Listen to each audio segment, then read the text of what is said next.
Mungkin ya aku karena beberapa cerita-cerita di kehidupan itu aku ngerasa bahwa oh ternyata siapa aja bisa tinggalin aku tapi Allah tuh nggak pernah tinggalin aku. Itu sih. Jadi pertama kali kamu yakin bahwa Allah tuh mendengarkan kamu tuh gimana? Pertama kalinya adalah aku ada di satu situasi di mana aku hamil placenta previa, terus aku ditinggalkan, terus aku dihitamkan, terus kayak kamu divorce ya? Iya, ada momen itu yang terus aku tuh nggak bisa turun dari tempat tidur, Bun. Jadi aku tuh harus stres. Enggak, jadi karena placenta previa dan pendarahan. Oh, wow. Aku tidak boleh duduk 45 derajat saja, tidak boleh. Jadi makan, mandi, tidur segala macam tuh di kasur.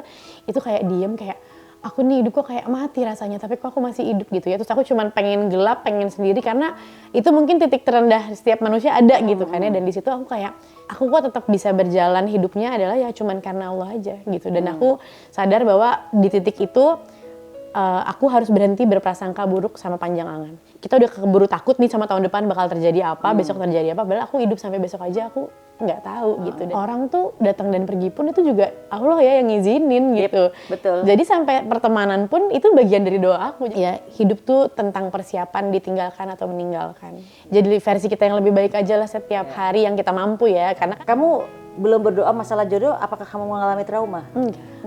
Aku percaya bahwa rasa itu dikasih sama diambil sama Allah. Jadi kayak ya udah, kalau emang harus sekarang lagi fokusnya sama anak-anak ya nggak apa-apa.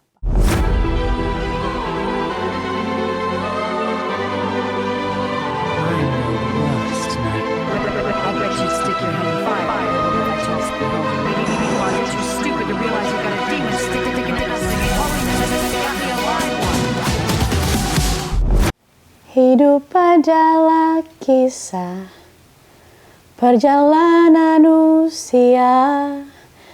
Kadang kita ingin semua berjalan sempurna. Kadang kita bersedih melihat mereka yang kita sayangi dalam keadaan terluka. Nyatanya dunia hanya sebatas dunia. Keterbatasan ini ada penawarnya. Bersabarlah, bersujudlah. Saat hampir habis kuasa, kebuntuan menyapa. Bersabarlah, berdoalah. Ingin menyerah pasti ada, tapi yakinlah sabarmu lebih dari indah akhirnya. Baik, Risty Tagor, aktris muda yang mengalami jatuh bangun dalam percintaan, kini memilih hijrah dan berkarir di dunia musik religi. Selamat datang di Rumah Pejaten. Masya Allah, terima kasih Bunda. Kok grogi ya nyanyi depan Bunda ya? Dadakan lagi. Tadi malam udah selesai. Udah final ya, udah final. Kamu kan udah lama vakum ya dari dunia entertainment. Sekarang tampil lagi bareng duo apa nih? Risty Eng namanya. Risty Eng bareng sama Kak Eng Charlie. Oke. Ini bikin duo berarti ya? Duo. Lagu-lagu religi. Betul. Jadi kayak yang tadi lagu yang aku nyanyiin itu liriknya aku yang buat, tapi musiknya Kak Eng yang bikin. Oke. Gitu. Nah, kamu dari tiba-tiba bisa beralih ke musik tuh memang dari dulu apa gimana? Sebenarnya dari kecil memang aku nyanyi paduan suara di sekolah, tapi sama mama tuh jadi mundurnya tuh TK tuh aku syuting iklan jadi model, tapi SD sampai SMA tuh sama mama katanya anak kecil nggak boleh kerja, nggak boleh tahu duit, harus sekolah dulu. Gitu. Kita mau tahu duit dari kecil. Iya, jadi dari kecil. jadi sama mama kayak ada yang nawarin iklan, nawarin nyanyi apa nggak boleh gitu, kayak udah sekolah aja sekolah ya udah sekolah sampai di SMA kelas 1 kan teman-teman segeng pemilihan majalah tuh aku ikutan nih mah baru boleh. Ternyata di situ Allah berkehendak aku masuk ke berapa besar ya waktu itu ya, kalau nggak salah 70 ke 50 besar ada pencari bakat iklan gitu, aku malah langsung main iklan di situ.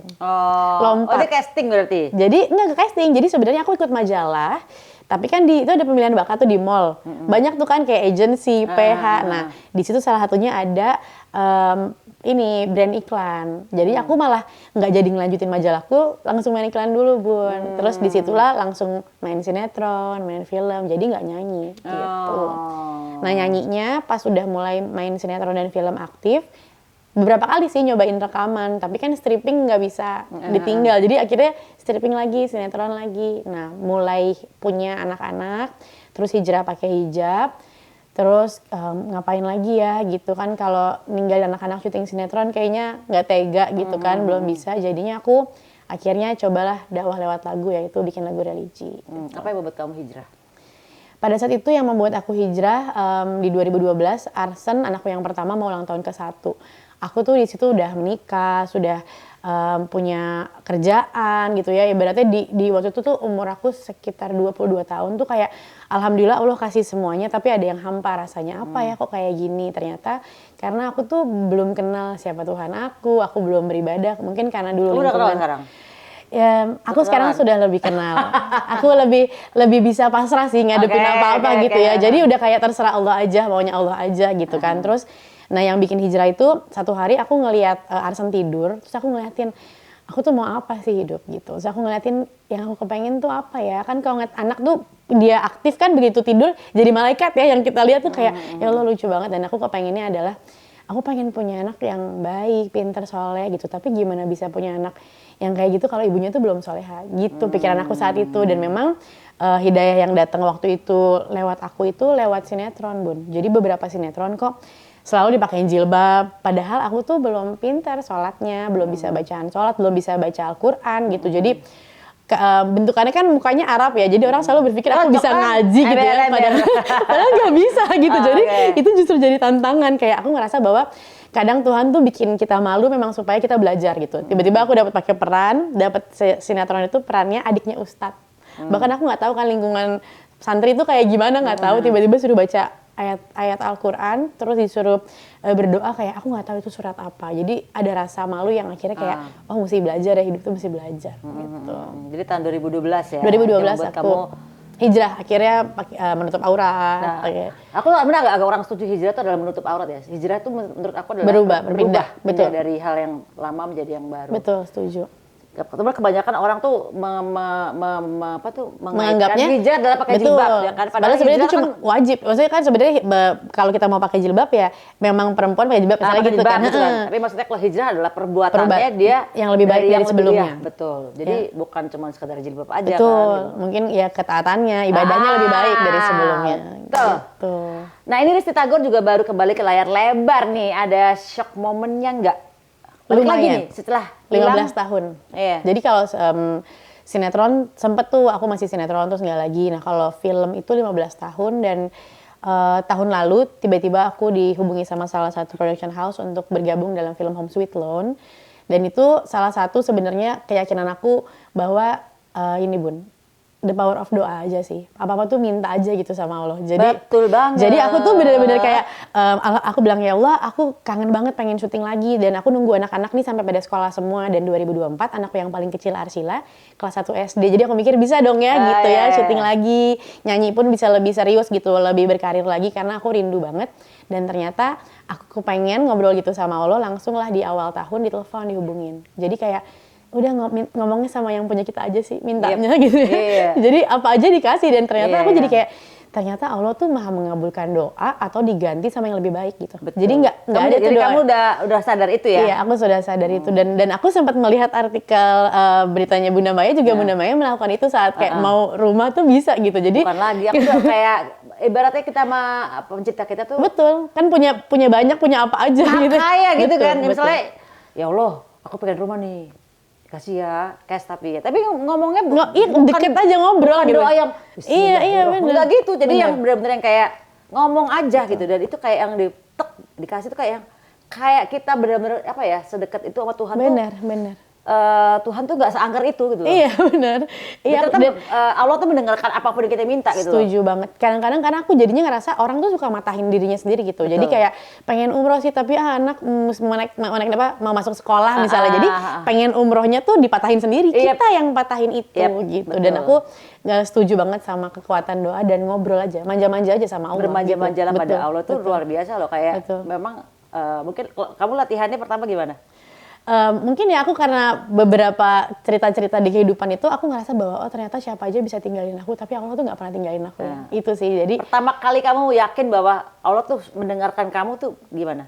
Pertama kalinya adalah aku ada di satu situasi di mana aku hamil placenta previa, terus aku ditinggalkan, terus aku dihitamkan, terus kayak kamu divorce ya? Iya, ada momen itu yang terus aku tuh nggak bisa turun dari tempat tidur, Bun. Jadi aku tuh harus stres. Enggak. Jadi karena placenta previa dan pendarahan, wow. aku tidak boleh duduk 45 derajat saja, tidak boleh. Jadi makan, mandi, tidur segala macam tuh di kasur.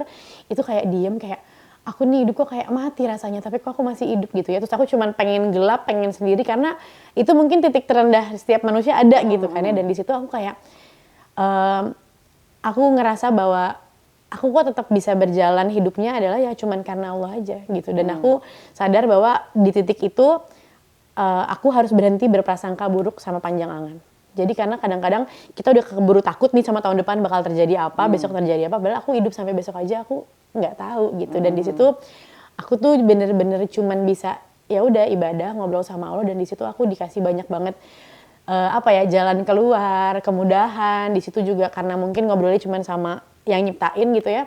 Aku jadi sadar bahwa di saat kita bukan siapa-siapa, kita jatuh, kita malah jadi tahu siapa sih yang sayang sama kita. Gitu. Dan di situ jadi kayak banyak orang-orang baik yang dikirim, yang pertolongan Allah. Jadi akhirnya aku tahu bahwa orang tuh datang dan pergi pun itu juga Allah ya yang ngizinin gitu. Betul. Jadi sampai pertemanan pun itu bagian dari doa aku. Jadi kayak ya Allah kasih aku circle atau sahabat-sahabat yang positif, yang sama-sama support buat dunia akhirat, yang baik gitu. Jadi ya dikasih yang nyaman sama Allah. Tapi yang datang emang jadi teman-teman hikmah doang, cuman ujian juga pasti kan ada, tapi udah lebih tenang karena aku kayak ini dari Allah nih pasti Allah mau gitu. Jadi kamu udah di titik bahwa segala sesuatunya tuh Allah yang mengadakan. Iya betul. Bahkan ujian pun juga ya Allah yang kasih. Bener. Even teman-teman yang nyebelin juga Allah yang kasih. Bener, kan uji kita supaya kita belajar lebih dewasa lah ya. Betul, pasti ada hikmah. Ya, gitu. Makanya aku nyebutinnya selalu ada sahabat hikmah, ada sahabat jannah. Jadi kalau sahabat jannah ya sahabat yang sampai sekarang masih satu doa nih sama sahabat kita. Iblis ada? Itu masukinnya ke hikmah aja, hikmah ya. Oke. Siapa yang mengajari seorang Risti Tagor bahwa misalnya kalau kita takut akan terjadi. Tadi kan kamu bilang jangan membayangkan sesuatu yang belum terjadi. Prasangka buruk, ya panjang angan ya. Itu kamu diajarin atau kamu menemukan ajaran itu sendiri?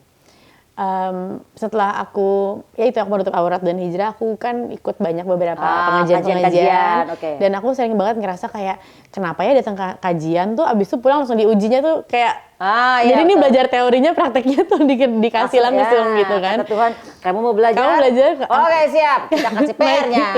Naik kelas ya gitu, ujian ya gitu. Bisa nggak nih, lulus nggak nih sama ujian ini? Dan aku sempat ada beberapa yang soal itu ya, kayak cerita haji aku juga itu, aku pulang kajian, aku langsung melakukan kayak ternyata haji tuh memang bila mampu tuh sebenarnya kita udah mampu gitu kan. Dan ternyata Allah yang mudahkan juga, dan itu pembuktian dari Allah bahwa apa yang kita korbankan kembalinya berlipat-lipat kalau di jalan Allah itu. Terus yang kedua, prasangka buruk itu juga sama, bahwa memang di kajian itu dikasih tahu bahwa kamu tuh nggak usah mikir jauh-jauh, nggak usah mikirin anak, nggak usah mikirin suami, kamu hidup sampai besok aja nggak tahu.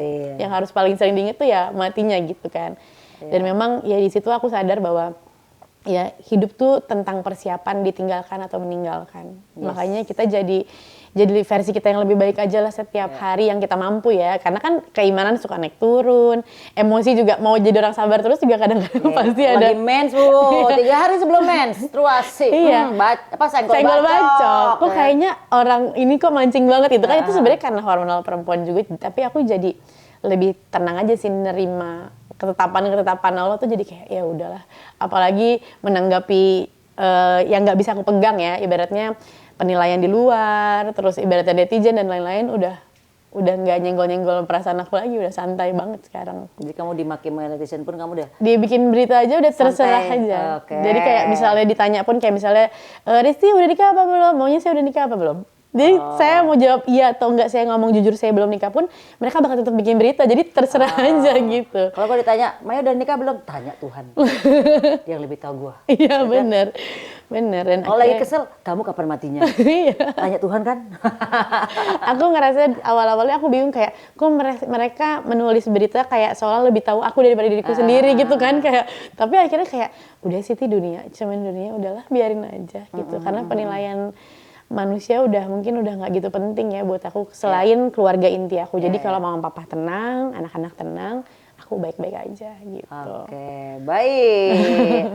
Nah ini seorang Risty Tagor jago akting, jago nyanyi, jago bisnis. Seorang Risty juga baru aja berkarya, membuat buku yang berjudul, nih aku ambil. Aduh. Nih, untukmu wanita yang selalu menyimpan rahasia di balik senyuman.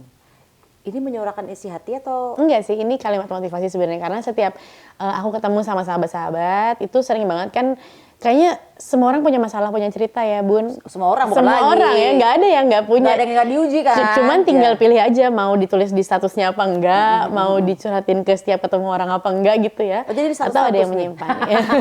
Jadi ini lebih kalimat-kalimat yang, karena aku dan di sini aku berdua sama Karina, dia penerbitnya juga Rina Lafrins, bahwa aku percaya perempuan tuh berharga. Tapi yang sering menghancurkan kita adalah perasaan kita tidak berharga itu sendiri, gitu kan. Jadi dalam kalimat-kalimat di sini tuh nge-support bahwa kamu tuh berharga, mau kamu jadi wanita yang mandiri pun, kamu mau jadi wanita yang bekerja pun, itu semuanya kita tetap berharga. Bahkan kayak Berapa harganya Bu? Berapa harganya? Nggak akan nilai harganya. Kalau apa ya? Kalau aku sih berharapnya ya harganya surga ya, kita bisa dapetin hadiahnya itu kan. Tapi aku percaya kita bisa kok bahagia dunia akhirat gitu. Nggak cuman hanya bahagia itu kan kita yang buat. atur sendiri gitu loh. Jadi kalau kita bersyukur kita bahagia. Betul. Kita nggak bersyukur ya lo di neraka aja gitu iya, kan. Benar. Sama kayak gue nggak mau diuji, jangan hidup kalau nggak mau diuji gitu. Udah coba buka random deh Bun, halaman mana aja. Bismillahirrahmanirrahim, mendapatkan halaman yang paling bagus untuk aku. Masya Allah. Lah, mana tuh? Yang mana dua nih? Yang ini boleh. Ini ya. Iya. Sahabatku, nih ya aku bacain. Iya. Sahabatku, ingatlah bahwa menjadi diri sendiri tidak berarti kamu sempurna. Setiap orang memiliki kelemahan dan membuat kesalahan. Oh iya dong. Namun justru dari kelemahan kesalahan itulah kamu belajar dan tumbuh. Ketidaksempurnaanmu adalah bagian dari perjalanan hidup yang membentuk karakter dan kebijaksanaanmu. Iya betul.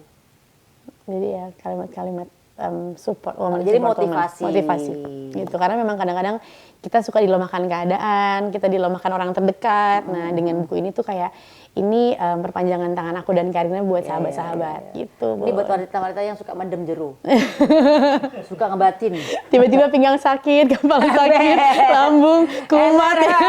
Tiba-tiba naik asam lambung. Ya Allah gitu kan. Itu tanda-tanda stres ya, menyimpan. Atau kena kanker area sini, betul, ya batinnya ya Allah. Dan itu sebenarnya perempuan yang paling sering, karena ya perempuan kan memendam ya gitu kadang-kadang. Aku enggak ya. Aku apa adanya. Sudah memilih, aku juga gitu. Aku memilih, maksudnya. Aku gak suka, aku tunjukin. Setuju. Sama kamu. Gitu. Aku setuju banget bahwa perempuan tuh harus ekspresif supaya kita stay sane gitu. Biar kita waras. Kalau enggak kita bisa jadi gila karena kita menyimpan. Jadi emang ya ada caranya, kayak sampein aja. Aku pun gitu. Kalau aku marah, aku bilang aku marah sama kamu, tapi sampein aja gitu caranya. Aku kecewa, aku nggak nyaman, aku bahagia, sampein. Gitu. Tapi akan lebih lucu kalau kita menyampaikan misalnya ke pasangan gitu.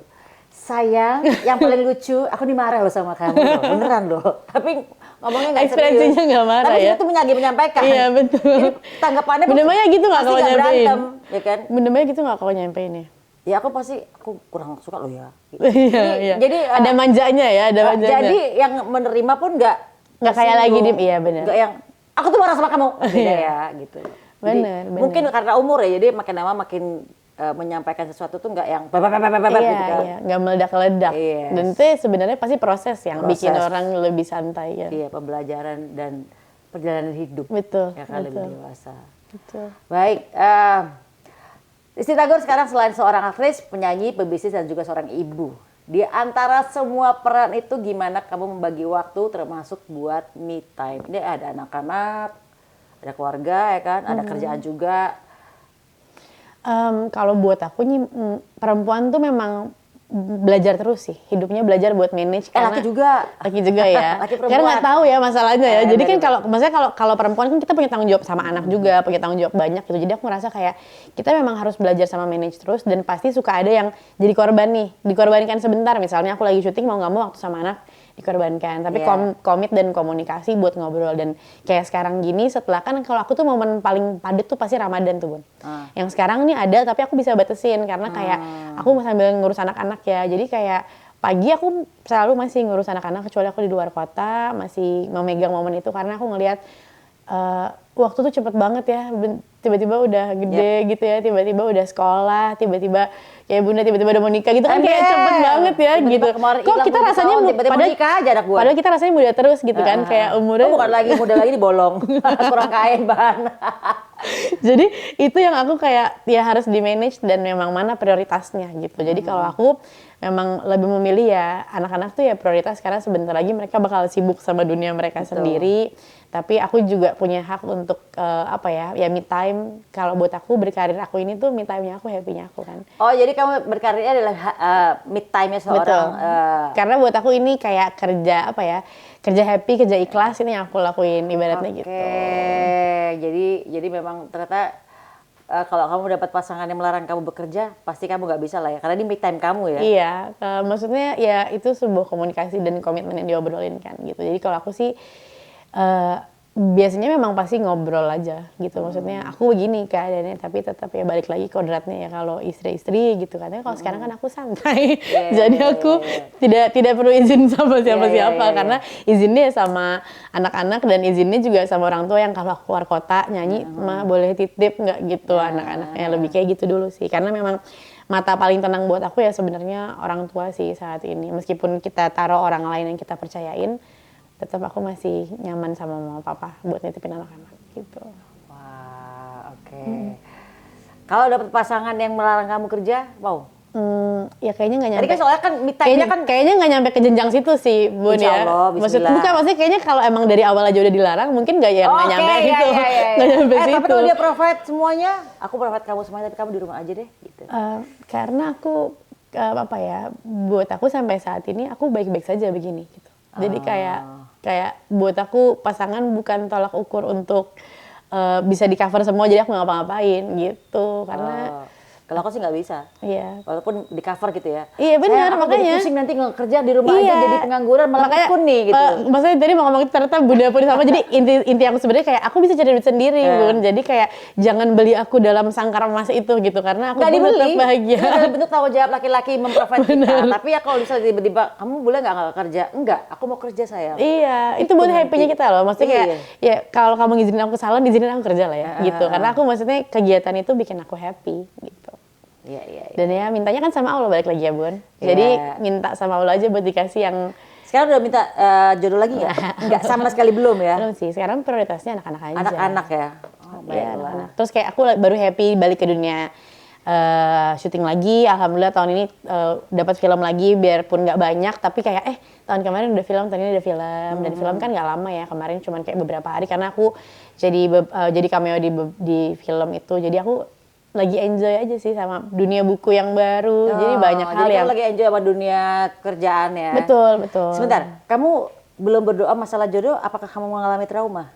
Enggak. Maksudnya aku percaya bahwa rasa itu dikasih sama diambil sama Allah. Jadi kayak ya udah, kalau emang harus sekarang lagi fokusnya sama anak-anak ya nggak apa-apa. Kalau gue dulu doa aku minta jodoh ya Allah ya begini. Salah doa, datangnya yang sesuai doanya ya tapi kurang komplit. Putus. Nanti deh habis datang lagi kurang komplit lagi doanya, putus lagi ya. Jadi jadi nanti ikutin Bunda Maya ya. Jadi aku harus bikin catatan dulu komplit-komplitnya ya. Komplit banget gue. Tapi alhamdulillah habis syuting ya. Ada. Tawa, ngakak tuh lihat beneran. Itu adalah pelajaran. Itu Bunda tulis kah? Tulis. Jadi tulis dulu jadi kayak afirmasinya gitu ya. Tapi sholat 5 waktu biasa aja. Ya Allah, aku pengen seseorang yang punya karakter. Ini kalau memang Allah mengizinkan aku punya jodoh lagi, aku pengen pasanganku yang karakternya A B C D E F G H I juga Karena udah berkali-kali. Alhamdulillah dapat. Dapat alhamdulillah. 80% dapat dari doa itu ya. Tapi itu pengalaman dari berapa kali doa salah mulu. Akhirnya panjang. Revisi doanya lagi. Jadi ya yang lagi berdoa kompletin ya. Jadi jangan separuh-separuh. Jadi kadang-kadang kayak dulu kok dia berubah, bukan berubah, ini aslinya gitu ya kan. Karena kan kata Allah, kamu kurang lengkap. Kurang lengkap, ya kan? bener. Misalnya gini, aku minta seorang yang kaya gitu, oke. Iya. Loh kok ya Allah, kok suamiku yang kaya ini punya utang banyak ya? Lah kamu kurang lengkap, ya kan? Bahkan sampai situ ya, sampai situ udah detail ya kan? Benar. Gitu sih. Itu dah dulu. Kalau kamu lihat pasti baca, ketawa pasti.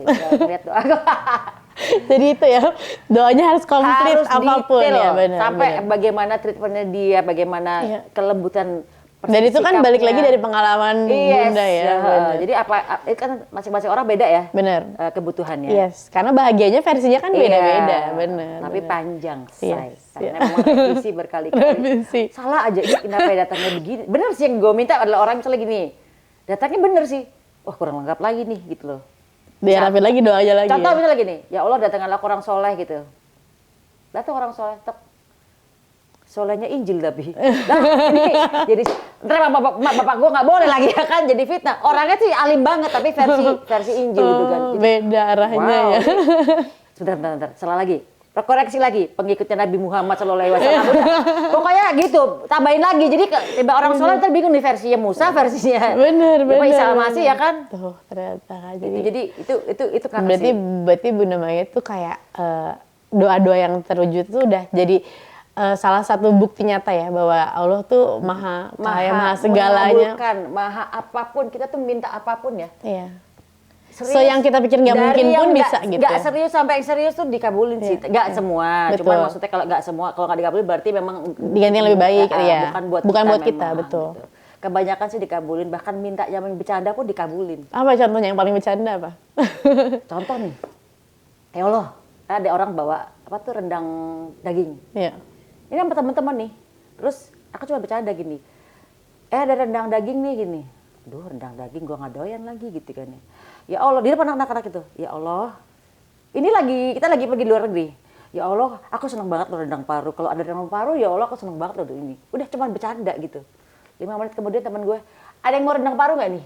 Lah, satu meja ngakak seada-adanya. Jadi kayak gitu-gitu loh. Iya. Kehidupan bener. aku tuh kayak sesuatu yang apa ya? Bahkan bercanda sama Allah pun. Iya, aku udah di situ. Ada di situ banget. Aku udah di situ. Jadi kayak ya makanan tuh maksudnya aku selalu percaya bahwa kadang-kadang kita nih jadinya ngerasa kayak doanya nggak dikabulin. Padahal banyak yang udah dikasih syukur-syukur yang lain kan. Jadi akhirnya aku ngerasa kayak padahal kalau kita bersyukur tuh hiburan Allah tiap hari loh. Ada aja hiburan Allah yang kita nggak terduga gitu kan. Kayak ya bangun tidur pengen makan ini ya. Tiba-tiba udah ada yang bawain, udah ada apa. Itu kan hiburan-hiburan yang bikin kita happy sebenarnya gitu. Aku malah pernah gini ya, ini jadi sharing ya. Pernah misalnya gini, ya Allah, aku kan belum siap nikah nih. Coba, aku bisa nikah nggak gitu kan ya. Tahu-tahu nih, aku pulang dari luar negeri, ada temen, lu bawa makanan ini nggak dari luar negeri itu gitu. Iya, boleh nggak gua ke rumah lo? Minta makanan itu yang dari luar negeri gitu. Oh ya boleh gitu kan ya. Datang truk, ini makanannya udah gitu. Terus tiba-tiba ngeliat gua gitu. Kasihan deh kamu Pak, kamu tuh hidupnya sendiri gitu.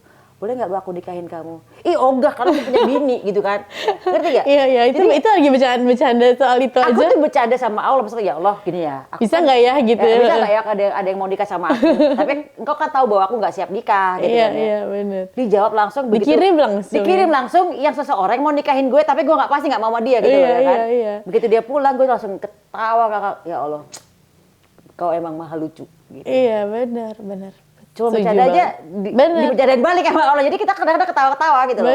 Benar. Jadi seasik itulah Tuhan. Dan itu tuh banyak yang belum tahu rasanya itu ya Bun. Jadi kalau udah tahu rasanya tuh kayak hidup tuh udah santai aja. Gitu. Mau disuruh ke kanan sama Allah, ayo iya benar. Maksudnya kayak gini nih misalnya kita mau ketemu tiba-tiba kata Allah lagi nggak hari ini pun ya udah gitu. Jadi emang aku tuh jadi ngejalanin hidup lebih tenang dengan yakin bahwa nggak usah taruh di hati deh gitu. Jadi kayak jalanin aja. Kita minta sama Allah manja-manja tapi nggak usah taruh di hati karena kalau kata Allah dikasih pasti dikasih. Gitu. Kalau emang waktunya. Setuju banget. Gitu kan. Jadi ya gue menjalani hidup dengan santai aja. Iya, gitu ya. benar. Walaupun diuji yang seberat apapun, kalau cuma ya Allah tolong ya gini-gini pasti ditolong. Betul. Gak mungkin gak. Betul.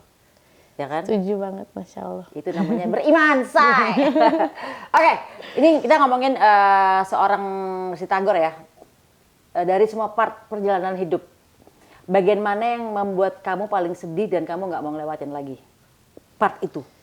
Yang paling sedih kalau buat aku tuh ternyata bukan perasaan yang tersakitinya di aku, tapi di mamaku. Jadi ternyata kalau akunya yang dia apa-apain tuh, aku masih tahu caranya untuk nge-self defense atau mengalihkan atau melawan, tapi kalau udah ke orang tua tuh kayaknya hancur banget gitu. Karena aku ngerasa kayak yang ada di entertain kan aku ya. Jadi aku paham lah ya suka duka dan titik sampai terteganya segimana. Tapi kalau udah ke mama atau orang tua yang diserang dan aku ngelihat dia nangis tuh hancur banget. Nyokap nangis karena Iya. bully netizen. Iya, sempat saat itu ya yang pada saat yang aku hamil itu heboh banget netizen segala macam karena kan memang dihitamkan dan memang aku selalu bilang kayak kebenaran tuh nggak usah pembenaran, udahlah nanti Allah aja. Nanti Allah, time will tell lah. Iya, nanti biar Allah aja gitu. Cuman jujur ngelihat waktu aku lagi hamil kayak gitu, tapi aku udah mulai bisa jalan ya, udah bisa ke kamar mandi saat itu. Mama buka pintu nangis yang hancurnya ibu tuh. Aku masuk kamar mandi, aku duduk di kloset, aku nangis tapi nggak keluarin suara. Karena aku nggak mau mamaku denger, aku tuh hancur banget, nggak bisa. Keluar suara. Jadi kayak gue hancur banget, itu rasanya kayak gondok banget gitu loh di dada kan. Nangis yang ditahan itu tuh sakit banget dan di situ aku kayak yang ya Allah ini kok berat banget ya buat aku kalau ngeliat orang yang aku sayang tuh luka ternyata gitu. Itu yang dibandingkan aku sendiri yang nggak mau dilukain ngelewatin lagi masa itu lagi ya, karena kamu merasa jadi kalau aku menyakiti bisa hati ibu bahagiain ya. mereka ya I will try for that gitu. Oke, kalau tadi kan masalah yang kamu nggak mau lewatin ya. Tapi perjalanan hidup apa yang membuat kamu ini part ini itu membanggakan aku banget. Membahagiakan kayak, wah Allah luar biasa. Wah ini adalah kalau part sekarang yang tuh aku syukurin. Maksudnya di mungkin 3 tahun belakangan ini nih atau 2 tahun belakangan ini aku udah kayak gitu terus Bun. Jadi udah bahagia yang terus. paling peaknya. Salah satunya mungkin gitu loh. salah satunya yang kemarin aku bisa haji undangan kerajaan di 2024 di mana aku nggak kepikiran haji, cuman kayak kepengen umroh aja, tapi aku tuh berdoa sama Allah bilang ya Allah boleh nggak kembalikan nikmat ibadahku lagi, karena dari kemarin aku kesenangan kerja tapi sholat kan jadi ya sholat aja, doanya ya kita nggak bisa doa panjang, nggak bisa ngobrol, nggak khusyuk, ngaji juga bolong-bolong ibaratnya gitu, dan boleh nggak ya Allah kembalikan nikmat ibadahku lagi. Dan di situ tiba-tiba aku dapat jalan undangan kerajaan yang memang itu privilege luar biasa buat aku, dan itu pembuktian bahwa bisa loh berangkat haji nggak bayar sendiri, nggak daftar kalau memang Allah yang mau. Dan di situ ada satu bagian di mana kamu nggak bayar berarti haji? Nggak sama sekali. Dan kamu minta sama Allah dan kamu dikabulkan dikasih itu. Dan itu privilege-nya dari kerajaan langsung melalui Kementerian Media Saudi Arabia yang itu kita mau punya uang pun belum tentu karena itu memang harus dipilih sama mereka. Jadi di situ aku ngerasa kayak banyak banget momen-momen Masya Allah di situ, kayak sesimpel aku nanti di sana pengen deh minum air zam-zam tiap hari mumpung lagi di Saudi gitu kan. Ternyata nginepnya tuh bukan di dekat Masjidil Haram tapi di Jeddah. Akhirnya di sebelah sumurnya. Jauh ya sumurnya kan, terus kayak bisa minum air zam-zam tiap hari. Iya. Di mana? Sebelah sumurnya. Sebelah sumur, langsung buka langsung minum kan. Terus aku mikir ya ternyata di sana, tapi nggak apa-apa ya Allah, nanti pasti Allah kasih. Tiba-tiba agenda besoknya adalah kita langsung ke pabrik pemakingan botol air zam-zam itu, dan langsung dapat berapa kantong. Jadi aku tetap minum selama aku di sana biarpun jauh. Terus aku bilang, ini kalau ada kegiatan-kegiatan media terus, kunjungan-kunjungan gitu kan, aku gimana ya pengen beli Qur'annya. Tiba-tiba pas datang nyampe di maktabnya sudah disiapkan Al-Qur'annya sendiri khusus. Jadi kayak Allah tuh sebaik itu, ngobrol aja apapun sama Allah. Dan ada satu momen di hotelnya itu, aku turun dari tangga, mamaku nge-WA aku gini, Masya Allah ya nak, ternyata disayang sama yang punya dunia itu lebih dari disayang sama manusia siapapun. Iya, itu sih, nangis aku tuh kalau gitu kayak jadi nggak takut sendiri, hidup sendiri. Nah di Saudi itu, aku tuh kan di Jakarta takutan ya, karena kan mungkin dari kecil banyak pengalaman-pengalaman yang kayak takut ini takut itu gitu, pasti ditemenin kan, kalau nggak sama tim, sama manajer gitu kan, atau sama mama. Nah di sana aku benar-benar undangan itu harus sendirian, dan aku kayak oh ternyata aku jadi berani karena aku tahu Allah tuh temenin aku gitu. Jadi nggak apa-apa, aku baik-baik aja karena ada Allah gitu sih. Gitu momen itu. Oke. Nah, ini setelah memakai hijab nih ya. Ya. Berat nggak sih dengan label hijrah ya kan? Takut nggak dengan tuntutan atau ekspektasi netizen? Misalnya gini, oh orang hijrah, wah ini pakai baju salah dikomentarin. Ya, itu Dikit, aku kamu ngelaluin ngelaluin itu. Kamu ngelewatin Aku itu juga. ngelaluin itu di mana nih kayak gini misalnya rambut keluar, terus misalnya lupa pakai kaos kaki atau kerudungannya gimana, mereka komen. Tapi akhirnya aku kayak nggak terganggu lagi sama itu karena memang siapa yang sayang sama kita bakal sayang sama kita, tapi siapa orang yang benci sama kita mau kita klarifikasi pun they will still hate us. Jadi kayak ya santai aja karena kita cuman rubah aja fokus sama yang sayang gitu kan. Terus proses hijrahnya aku ngerasa banget. Awalnya aku sempat bertanya, kok aku dulu pakai baju santai-santai nggak kenapa-napa gitu ya, kebuka-kebuka pakai kebun, pakai celana pendek segala macam. Tapi giliran aku menutup, kok kayak salah terus ya gitu. Makanya mungkin banyak teman-teman yang sama di entertainment kayak kita tiba-tiba milih gue buka aja deh, habis gue salah mulu Habis salah nih mulu, gitu. iya. Habis gue salah mulu sih. Terus udah ditutup salah. Gini, Terus dikaitkan sama hidupnya, misalnya gagal, ada ujian hidup, misalnya bercerai gitu kan. Terus aku pun ngerasain gitu, kalau mereka tahu ada berita tertentu, langsung kayak bentar lagi juga buka jilbab nih gitu. Jadi aku ngerasa mereka lebih tahu nih akan masa depanku daripada diriku.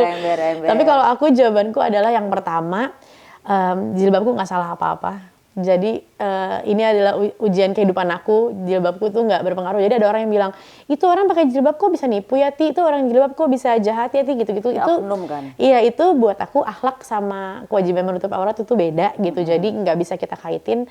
Dan juga memang kalau untuk urusannya soal hijab dan ujiannya, aku ngerasanya kayak itu memang bahagia sama ujian tuh datangnya barengan gitu. Jadi jilbab tuh nggak salah apa-apa. Jadi kan saat kita dikasih happy juga pasti ada ujian ya, namanya juga naik kelas gitu kan. Tambah umur, tambah pengalaman, kayak tambah tinggi karir seseorang, itu pasti kan ujiannya tambah besar. Dan gitu. ujiannya itu tidak memandang pakai jilbab atau enggak. Enggak, siapapun sebenarnya. Siapapun, mau orang kafir diuji juga ya kan, mau semua apapun, diuji. ateis diuji juga ya kan. Dan justru aku ngerasanya justru dengan ujian hidup aku yang ada, kalau bukan karena Islam dan bukan karena aku jadinya sedekat itu sama Allah, mungkin udah entah gimana dan kemana kali aku ya gitu ya. Gitu. Jadi aku merasa sangat terlindungi sih dengan aku Islam dan menutup aurat itu gitu. Iya, banyak kalau pakai jilbab tuh banyak kan laki-laki yang iseng-iseng juga agak-agak takut ya. Iya. Deketin, waduh yang ini agak ngeri gue. Orang ini orang alim ya kan. Padahal belum tentu juga sebenarnya. Cuman biasanya gitu tuh, aduh gue takut sama yang ini soalnya dia alim soalnya gitu. Iya. Tapi itu oke ya kan, itu kan emang proses dari kehidupan. Iya benar. Karena ini kan pilihan dan komitmen aja sih sebenarnya. Gitu. Oke. Harapan untuk anak-anak di masa depan. Kamu pengen anak-anak tumbuh seperti apa? Aku pengen mereka yang pasti ya sama seperti aku bergantungnya sama Allah ya, gitu ya. Pengennya mereka bergantung sama Allah. Terus Gimana mereka, cara ngedidik anak-anak tuh supaya bergantung sama Allah? jadi kalau apa-apa, misalnya Mam pengen kayak gini, terus aku kan masih kerja ya, aku selalu bilang mintanya sama Allah ya, gitu. Terus anak-anak tuh kan pasti kayak kurang terus ya, bisa pergi ke mall, udah beli mainan, udah makan es krim, udah makan yang dimauin, tetap aja masih ada. Nah, aku selalu nahan mereka kayak bersyukur, alhamdulillah banyak orang-orang yang tidak seberuntung kita. Jadi aku ingetin mereka selalu pakai cara tuh bersyukur gitu, bersyukur. Dan memang ini semua tuh bukan dari mama, bukan dari kalian, tapi dari Allah. Jadi kayak jangan bilang ini kan karena gue hebat, enggak. Ini karena Allah aja hebat gitu. Aku lebih kayak gitu sama mereka. Jadi kalau ditanya harapannya, ya mungkin aku mengajarkan mereka bahwa hidup tuh memang mungkin gak sempurna. Kayak yang mereka alamin sekarang kan mungkin kalau mereka ngeliat orang tua atau anak lain yang kayak di film-film kartun kita zaman dulu ya, Bun, bapak ibu anak selamanya gitu ya. Ya kita mungkin bukan bagian dari yang seperti itu, tapi aku selalu bilang, Mama minta maaf mungkin nggak sempurna, tapi kita ya berusaha jadi sempurna karena Allah gitu, saling menyempurnakan. Gitu. Kamu sedih nggak pada saat misalnya ini? Kalau aku duluan agak waktu ketika dulu ya, gitu maksudnya lihat, aduh aku nggak bisa ngasih kesempurnaan ke anak-anak. Kamu sedih nggak? Sedih. Sempat ada part sedih nggak? Pastinya part sedih. Part yang paling sedih buat aku adalah mungkin memang ini yang Allah mau gitu. Kita nggak bisa bikin anak-anak jadi sempurna karena kondisinya yang pertama nggak ada perempuan mau cerai. Pasti kalau kita ditanya pengen happily ever after kayak film Cinderella malah diangkat jadi bahagia maunya gitu. Tapi ternyata hidup bukan film Cinderella gitu kan. Terus tapi anak-anak pernah nanya itu nggak? Kenapa kok mama papa nggak bisa jadi satu? Aku pernah ada di part itu soalnya. Aku pernah Arsen sih nanyain itu begitu dia tanya kenapa mama papa tidak serumah gitu. Terus aku bikin gambar sama dia bahwa ya mungkin mama sekarang di sini, papa ayah di sini, tapi kita semua tetap cinta sama Arsen. Jadi kita tetap jaga komunikasi itu dengan baik ya. Kita kan ikhtiar ya, mungkin ada yang udah bisa, ada yang belum gitu. Tapi memang goalsnya aku adalah pelan-pelan pengennya semua baik-baik aja, meskipun butuh proses dan waktu. Jadi nggak sama semuanya juga bisa baik-baik aja kan, karena kan itu di kepala aku ada, belum tentu di kepala yang lain mau kayak gitu gitu kan. Jadi kalau aku pribadi sih lebih nunjukin sama mereka bahwa kita baik-baik aja dan aku ada di situ. Aku berusaha buat komitmen sama omongan aku. Jadi misalnya aku memang kerja, aku bilang mama janji setelah ini mama sama kalian, ya aku nggak bohong gitu. Aku coba buat komitmen itu sama mereka. Part paling sedih sih mungkin kalau lagi perform ya, kadang-kadang perform sekolah gitu kan. Ada nggak anak-anak, komplit ya, itu tuh kayak nggak komplit orang tuanya ya. kok cuman ibunya aja. Betul, atau karena bapaknya kita aja. ngerti, tapi anak-anak kita kan sometimes dia suka Iya. nengok gitu. Makanya mereka kalau di panggung kan cari-cari muka mamanya, ibu-ibunya Iya. pasti dada-dada, supaya mereka melihat keberadaan kita gitu. Dan momen ujian berat aku itu di haji tahun lalu, Bun. Jadi pada saat aku dapat haji, disitulah Arsen wisuda SD ke SMP dan Arsila TK ke SD. Jadi anak yang pertama sama kedua sama-sama wisuda dan aku nggak ada. Gitu di situ kayak Tapi bapaknya ada. kalau yang pertama bapaknya ada, kalau Arsila jadinya adanya mamaku semua, tapi dia fine, baik-baik aja. Jadi karena aku juga selalu percaya bahwa karena anak itu titipan Allah ya, jadi mintanya sama yang punya gitu kan, kayak ya Allah tolong jagain ya, tolong jagain hatinya, tolong bahagiain gitu. Jadi alhamdulillah dia fun banget, dia video call sama aku, mama tadi aku perform lihat nggak gitu. Jadi dia nggak murung dan nggak sedih gitu. Jadi aku coba untuk pantau kondisi mereka terus sih dan ngajak ngobrol kayak are you okay? Kepengennya apa? Gimana ngobrol sama aku. Oke. Ini kita lagi sharing yang udah pernah Yang sudah pernah perceraian. buat yang belum alhamdulillah ya. Pasti kan kita melewati masa-masa yang ditanya anak kenapa kok ayah sama bunda bercerai kan? Kok nggak bisa jadi satu aja? Alah pusing jawabnya gimana nih gitu kan? Arsen sempat ada kata-kata, mungkin dia tahu aku sempat melalui proses sama laki-laki baru dan ternyata gagal juga. Dia cuma tanya, mama buat abang mama ini baik banget, tapi kenapa mereka tinggalin mama? Itu tuh kayak berat banget. Dan dia bilang bahwa mama tahu nggak yang paling baik itu cuma ayahku gitu. Dan aku karena pada saat itu aku tidak bisa menceritakan kan, maksudnya pada saat aku berpisah sama ayahnya kita berdua punya reason, tapi aku tuh tipe ibu yang tidak mau menjelek-jelekan bapaknya karena itu di kita. Jadi kalau kita mau ngancurin anak gampang kok, tinggal jelek-jelekin aja bapaknya. Anak kita juga pasti bakal ikut benci sama bapaknya, tapi aku nggak mau kayak gitu. Kalau aku kayak aku punya masalah sama bapaknya, tapi anak ini tetap harus kayak doain bapaknya, harus tetap baik, tetap sopan. Jadi kayak Arsen pun aku tetap jadiin bapaknya tuh figur buat dia, karena buat aku gagal jadi suami istri nggak boleh gagal jadi orang tua. Betul. Itu sih. Jadi tetap kita dengan porsi kita semampu kita masing-masing gitu. Dan itu pertanyaan yang berat sih, kayak ya nggak mau juga sih gagal gitu, nggak maunya sih dia baik-baik aja gitu. Ibaratnya juga nggak ngerasa bahwa aku ini korban, nggak ngerasa juga aku pasti benar, enggak, karena aku percaya dalam pasangan tuh ada dua versi cerita gitu kan, gabungin dua kepala jadi satu tuh nggak gampang gitu, tapi kayak ya udah. Sebenarnya kalau perceraian itu bukan berarti salah satunya nggak baik. Betul. Emang nggak jodoh aja, nggak cocok. Jadi ya udah gitu aja. Iya benar, nggak bisa diapain. Tapi kan anak tuh kan komitmen sampai mati ya. Jadi ada mantan suami istri kan nggak ada mantan anak nggak ada gitu. Jadi itu yang aku jaga terus sih, kondisi mereka yang sampai sekarang ini. Makanya ngeliat mereka bisa baik-baik, bisa ketawa, bisa ngobrol sama aku, itu udah lebih dari cukup gitu sih. Baik. Arsen anak pertama sudah tumbuh besar dan makin ganteng, alhamdulillah, dan banyak dipuji juga sama netizen. Masya Allah. Nah kalau Arsen mau berkarir di dunia entertainment boleh nggak?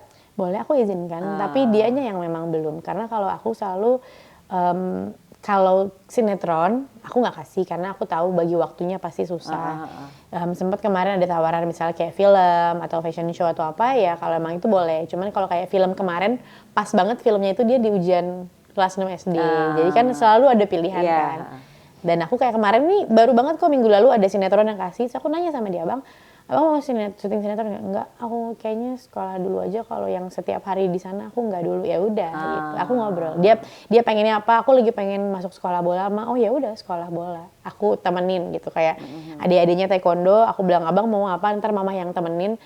Aku mau bela diri tapi nggak mau taekwondo, aku boleh nggak Muay Thai? Kata dia, ayo aku temenin. Ya itu yang maksudnya momen itu yang aku tangkap buat mereka selagi aku ada dan aku bisa dampingin gitu sih.